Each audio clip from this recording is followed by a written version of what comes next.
Welcome to the Sound on Sound podcast, where we'll be discussing the science of drums.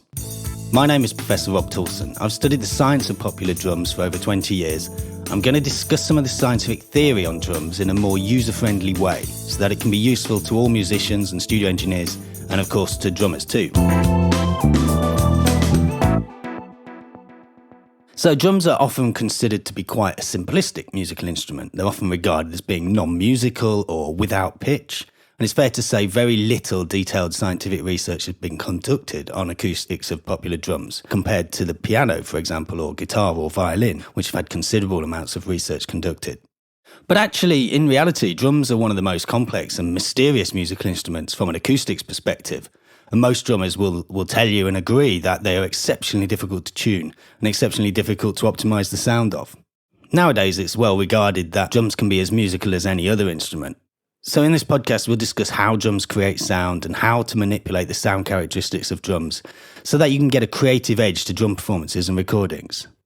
We'll look at the key principles of drum acoustics and discuss some scientific aspects of drums with respect to making music and creative recording projects. Now, there's one key principle of drum acoustics that's relevant to all aspects of drum sound. It's quite a simple principle that applies to all musical instruments, but it's probably more relevant to drums and drum sound than any other instrument. So the key principle is that when you hit the drum head, many different frequencies are heard as the drum head attempts to vibrate in different ways and with different vibration shapes. So when we hear the sound of a drum, we hear multiple frequencies making up the overall sound.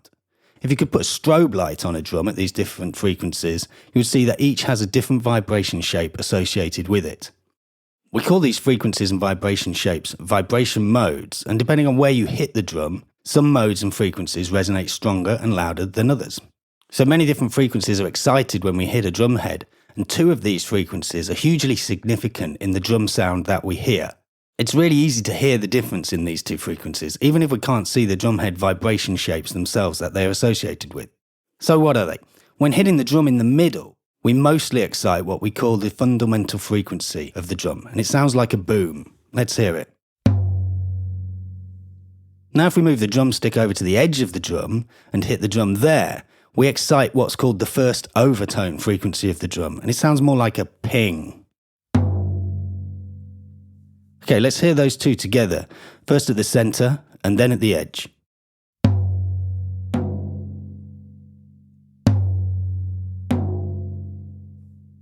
Or 3 hits at the centre,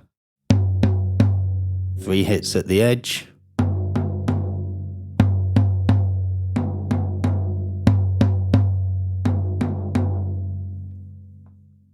So next time you're at a drum kit, try hitting your drums at the centre and then at the edge, and notice the difference in sound.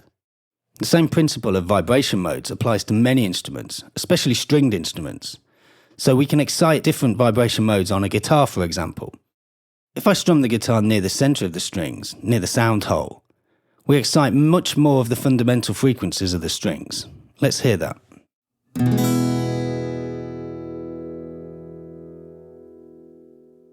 Now let's hear the difference when I strum the guitar at the edge of the strings, near the bridge.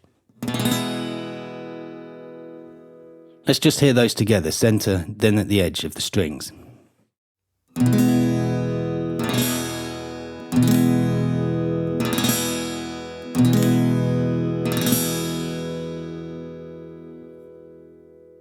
So this acoustic principle applies to both drums and the guitar and many other instruments. Of course, we don't need to worry about this on the guitar for tuning because we have a single tuning mechanism. However, drums are much more complicated, and we have many different locations where we can tune the drum and affect its sound. You can use a spectrum analyzer to measure the different frequencies of a drum head. This is quite interesting because with a spectrum analyzer you can see the frequency peaks of the different vibration modes, and you can see how the power of these peaks changes based on where you hit the drum. A few years ago, as part of my research, I created a mobile phone app called iDrumTune, which is essentially a spectrum analyzer specifically designed for drums. I think this can be useful to experiment with because you get to equate what you're hearing with the scientific data associated with the sounds. This feedback loop is really valuable for training your ears, so you can verify what exactly is causing the differences between different drum sounds that you hear. Let's go back to the drum that I initially used as an example. If I hit the drum in the centre, we get the boom sound. So let's take a reading. I can see the fundamental frequency of that drum when it's hit at the centre is about 93 Hz, which is about an F sharp on the musical scale. Now if I hit the drum at the edge, I can see that the edge overtone frequency is approximately 145 Hz. So we can measure the two different frequencies and see the relationship between them. So having learned about the fundamental and the edge overtone frequencies, how can we use this for setting up and tuning drums? Well, most drummers tend to hit the drums near the centre when playing, so the fundamental is by far the most powerful frequency we hear in a drum performance. It may not be obvious from listening, but the top and bottom drum heads vibrate at exactly the same fundamental frequency. There's a mass of air trapped inside the drum, and this causes the two drum heads to be coupled together, so they vibrate together at the drum's natural fundamental frequency. So when the batter drum head vibrates downwards, it pushes the air inside downwards, which then pushes the resonant drum head down too. And the elasticity in the drum heads themselves and the air trapped inside cause the drum heads to vibrate, and this cycle repeats. So this is a principle proven by vibration theory, and you can verify it by measuring the frequency of a drum at the centre on both the top and the bottom heads. They'll always be the same centre frequency. So it's really important to think about the drum as a single instrument that is hit on the batter head, and that causes all the other aspects of the drum to vibrate in unison. In fact, the drum head that you hit forces the other drum head to vibrate at certain frequencies. So if you turn the drum over and hit the resonant drum head, it's almost as if you're playing a different instrument. So it's not actually possible to tune the two heads independently of each other. They work together and create the overall sound of the drum. And if you dampen one drum head in order to tune the other, you're effectively creating a different instrument again. So although this is quite a common technique, it isn't actually much help in achieving a desired drum sound. So let's explore the pitch range of a cylindrical drum. We know that changing the tension of the drum head by tightening or loosening the drum head's tension rods changes the frequency and pitch of a drum sound, in the same way that it does with a guitar string. So it's interesting to learn the pitch range of a particular drum. Now imagine a drum has just had two brand new heads put on it, and they're both at the point where they're really loose but just tightened enough so they can vibrate when hit. This is essentially the lowest usable pitch of the drum. Now if we tighten either or both drum heads, then that pitch will go up. So imagine tightening both drum heads to the point where they're just about to snap, they can't take any more tension. Well, that's now the highest pitch of the drum. Let's hear that in practice. So I'm using a 13-inch tom with a coated batter head and a clear resonant head. First I'm going to get both heads to finger tight, so I tighten the tuning rods from slack to a point where I can't tighten them anymore with my fingers. I apply this to both the batter and the resonant drum head. So I'm just tightening the drum as tight as I can with my fingers.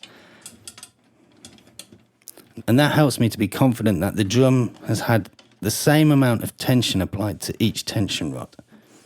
Now at this point, the drum still isn't really very usable. It doesn't vibrate. The drum heads are still too slack. So what I'm going to do is just give a quarter turn to every single lug, both on the top and bottom.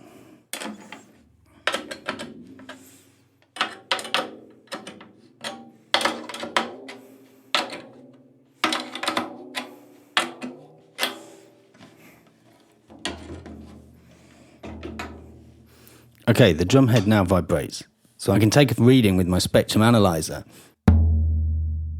and that tells me that the fundamental frequency of the drum is 79.5 Hz. So now I'm going to adjust every tension rod on the top and bottom heads to make them just a little bit tighter.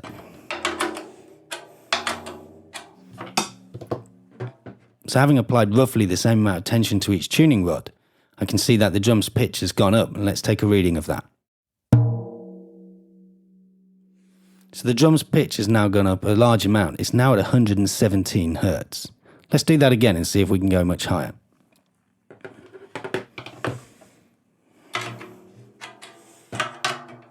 I've now tightened all of the tension rods again, and let's take another reading. The drum's now at 153 Hz, which is almost double the original frequency, which was at 79 in the first case.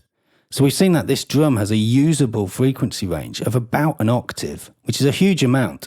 It means that drummers have a really large range to experiment with in deciding how they want their drums to sound. There's no particular right or wrong as to which of those is the best frequency. It depends more on the drummer's personal style and the type of music that they want to play. So you probably know that every musical note has a corresponding frequency. So if you want, it's possible to tune a drum's fundamental pitch to be on the musical scale. For example, 98 Hz is a G, 110 Hz is an A, 130.8 Hz is C. Because of the harmonic relationships of drums, it's not essential to tune to musical frequencies. But there might be some cases where, depending on the music you're playing, it might be useful to tune the drums so they complement either the key of the song or the notes of the bass guitar, for example. Moreover, it can just be really useful to know what the fundamental frequencies of drums are, in case you want to change drum heads or in case you want to keep a repeatable sound between performances and different days. So just for example, let's hear this drum tuned to both G2 at 98 Hz and then at A2 at 110 Hz, so you can hear the difference. Here's G, 98 Hz. And here's A, 110 Hz. So we've listened in detail to the fundamental frequency of the drum. Now let's consider how the first overtone at the edge of the drum head is related to the drum's sound and tuning. Drummers will often listen to the edge of the drum at different locations around the perimeter of the drum head in order to check that the sound is even at all positions.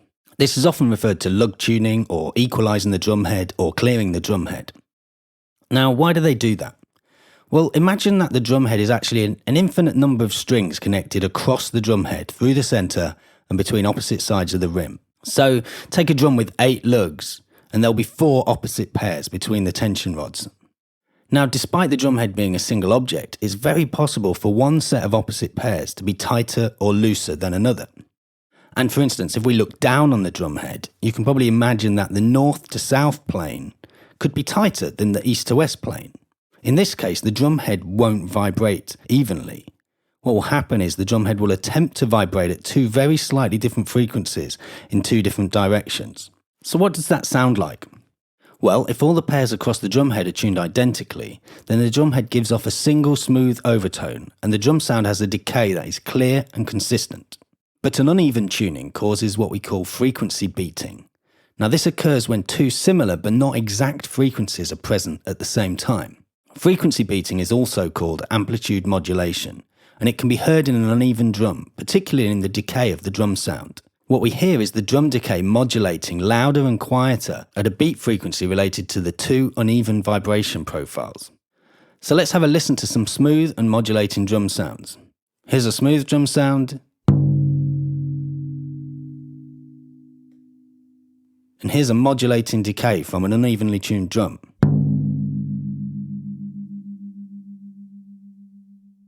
Let's hear another example. Smooth.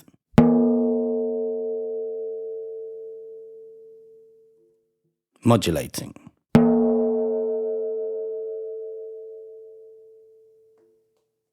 Of course, drummers have known this for many years, and they use their ears to hear and iron out the modulation that is caused when a drum is unevenly tuned.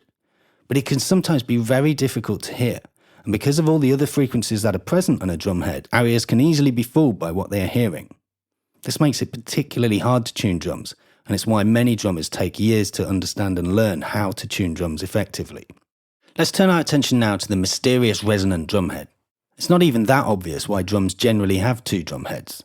Well, most people agree they sound better with 2 drum heads, but why? And what's the best way to set them up? To discuss the resonant drum head, we need to look at another acoustics principle relating to harmonics and overtones. It's a phenomenon of physics, but strings and bars always vibrate with integer harmonic overtones.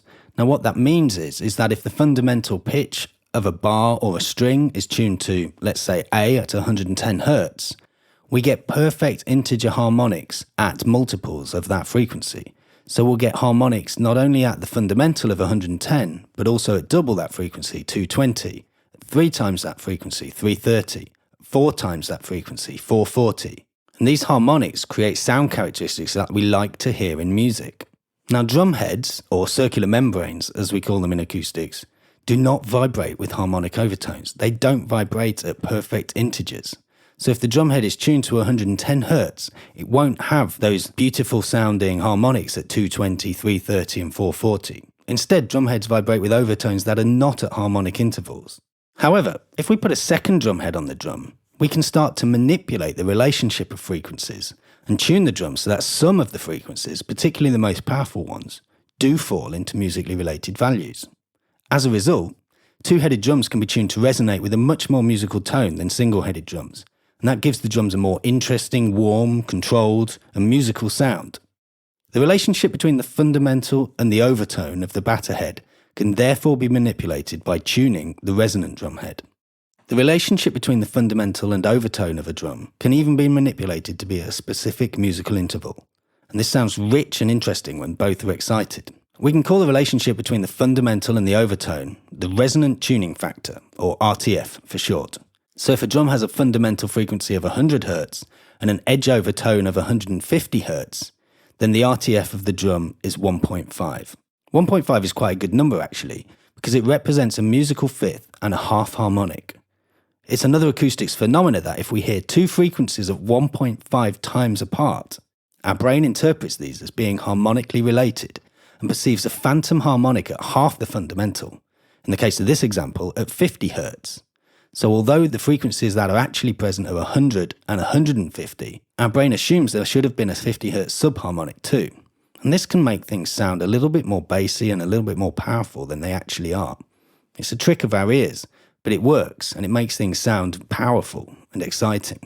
So the 1.5 RTF value is a bit of a magic number, and it's amazing how drums start to sing when they have the 1.5 RTF. I suspect that when a drummer tunes their kit and it sounds just special and rich, it's often because they have, with or without knowing, tuned to the 1.5 RTF ratio. It's not an exact or even an essential science, but usually the RTF between 1.5 and 1.8 works pretty well, and each sounds subtly different. A musical sixth is at 1.68, and this sounds quite rich and musical too. So how do we manipulate the RTF, or the resonant tuning factor? Well, there's a really simple rule based on the science of how the drum heads react. To increase the RTF, increase batter head tension and loosen the resonant head tension. To decrease RTF, loosen the batter head tension and increase the resonant head tension. So it's possible to achieve the same fundamental pitch of a drum with many different RTFs, but some just sound better and more musical than others. You do need a spectrum analyzer to measure the RTF value, or some pitch-perfect ears. But experiencing the difference is a really valuable thing in developing your ears for tuning and recording drums. Okay, let's hear our 13-inch tom tuned with some different RTF values. In all cases, this drum is tuned with a fundamental pitch of G at 98 Hz. First, we have an RTF of 1.75, which means the overtone is at 172 Hz. Next, we have an RTF of 1.62, giving an overtone of 159 Hz. Now let's hear the drum tuned to an RTF value of 1.5, which represents a perfect fifth relationship between the drum's fundamental and overtone frequencies. So while we're at it, let's listen to another RTF value below 1.5. So this drum is tuned to 98 Hz with an RTF value of 1.37, which means its overtone is 134 Hz. So let's hear all four again.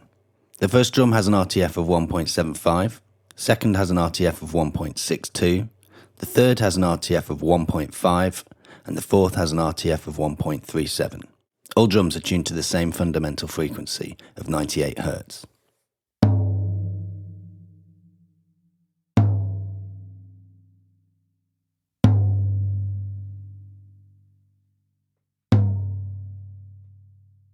For each version, you should be able to distinguish both the fundamental and the overtone frequencies and get an understanding of how the two frequencies relate to each other. Of course, a drummer can choose what the resonant relationship is for themselves, but this gives a way of measuring and repeating and ensuring that the sounds you like are the ones that you achieve whenever you're setting up a drum kit. We've now looked at three different aspects of drum acoustics and drum tuning, those being setting the fundamental pitch of the drum, equalizing the drum heads to give a clear and smooth tone, and relative tuning of the batter and resonant drum heads.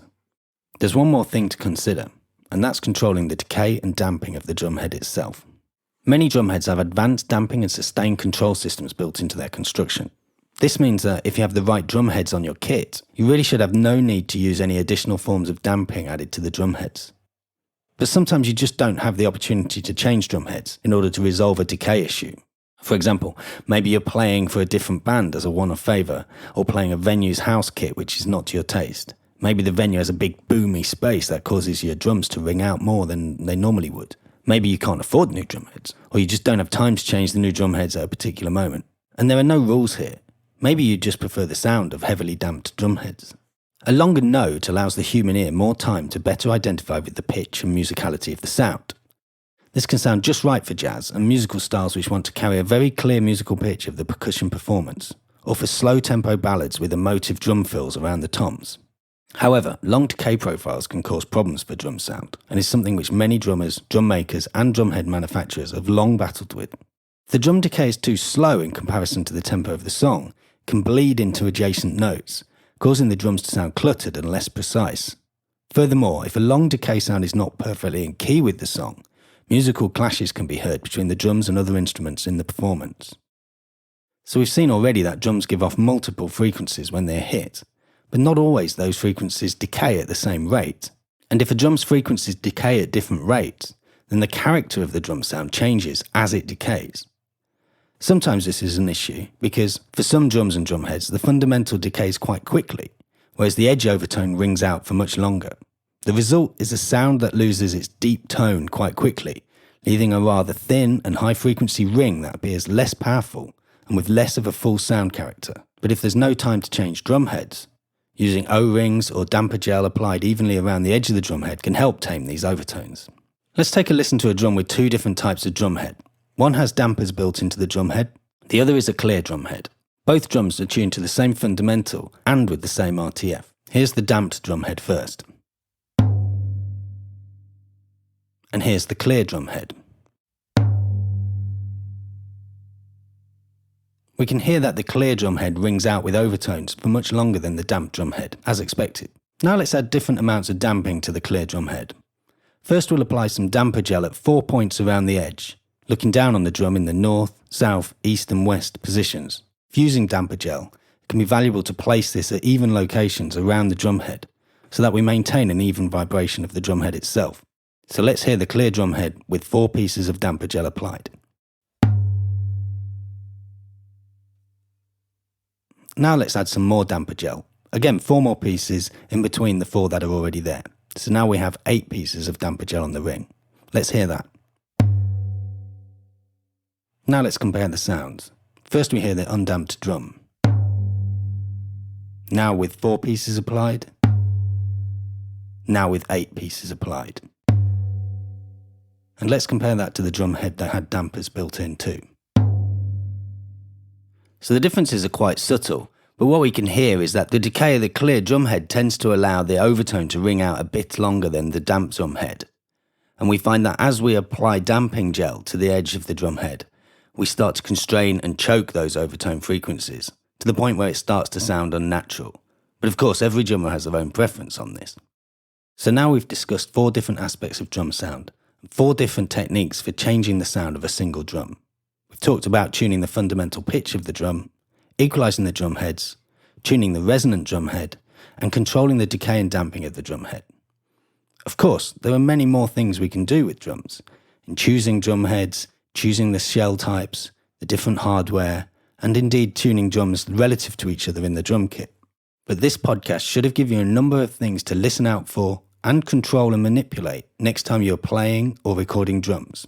It can be a very personal thing, and all drummers and recording engineers have different perspectives on how they like drums to sound. A good suggestion is to learn about the different sound characteristics of drums, and then you can make your own choices and bring your own creativity to a performance or recording session.